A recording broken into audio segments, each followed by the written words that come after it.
Here we go, fourth graders. What I'm going to show you is the scales for this unit. So whenever you see something that looks like this here, this is a scale that tells you how you are going to be graded. It's best to look at this full screen.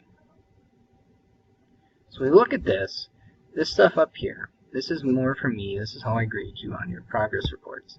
And then this right here tells you about the standard that you're being graded on. So then this would be what it would take to get a 4. I can extend the pattern in the way that place values are named for whole numbers. Then this tells you what would get you a 3, a 2, and a 1.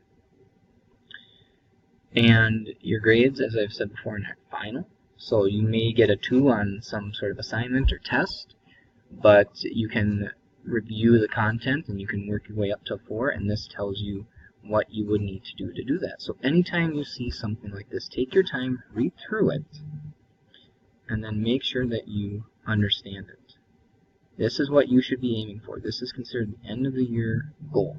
That means you have the whole year to do it. You won't get that way necessarily right away, but that is what you are aiming for. So that's what these scales are. This tells you the learning target. This tells you how you will be graded.